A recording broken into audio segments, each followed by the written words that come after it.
When you're working in Adobe Illustrator on an image and you're using the Layers panel, which you do, all layers have options. We can control each layer individually.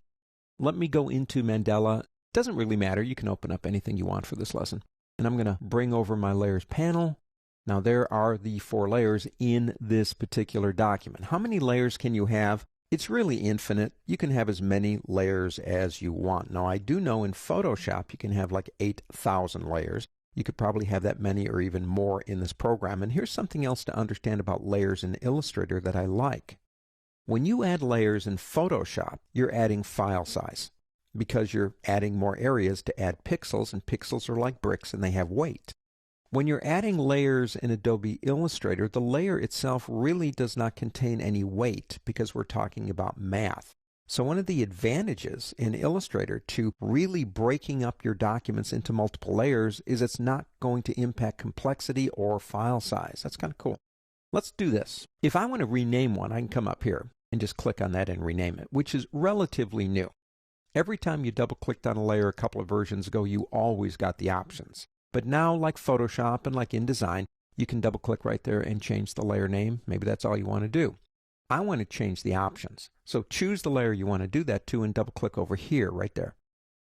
And there are the layer options. Now the first one's the name, which of course we can now do over here if we want to. And if that's all you want to do, just do it over here. The color, that's the color of the anchors and the paths. Remember, anchors and paths are essentially invisible.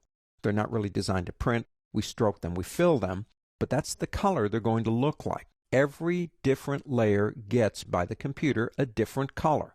Now, most of the time, I'm more than happy to let the computer do that for me. Why not? The only reason I might change that is because the anchor colors are matching the color of the background that I'm working on. Like, say, this reddish color over here is similar to this over here, and it's going to be hard to see the anchors, and I might come in and say, nah, use this color, because it contrasts better with what I'm doing. But that color has absolutely nothing to do with anything else but the anchor colors for the layer, and it's displayed over here too. Kind of nice. Here is a template option. Now what's that? Well, notice it locks it, and it turns off the print option and gives you the ability to dim the images. What's that do? A template layer doesn't print. It's designed to help guide you. Now I do a lot of web design in Adobe Illustrator. I really do. And there's a lot of different things that I do, but I need templates to help me out. For example, maybe 1024 by 768 area, with a couple of areas marked out to help me decide where things are going to go.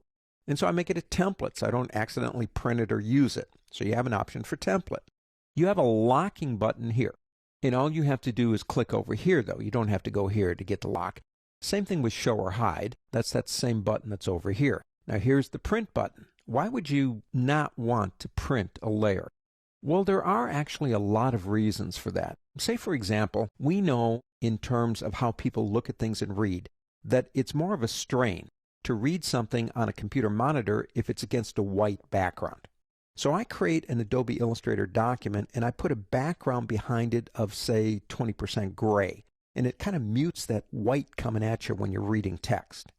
But if you print it, I don't want you to waste a cartridge of ink printing gray on the back of your paper. So I say, let them see it, but don't print it. That would be one reason you might do that. Another reason is sometimes I'll put instructions on how to complete a project inside of a layer that they can look at when they actually view it on the screen, but they don't want to print it with the document when they're done. No printing. Preview, we've done this before. We've gone up to the word view and gone into outline or preview mode, and it does the entire document. But you can outline or preview an individual layer by turning that on and off. You have dim images too if you want to dim your photographs and images down. So those are the different options that you have for a layer, and each layer can have its own individual options.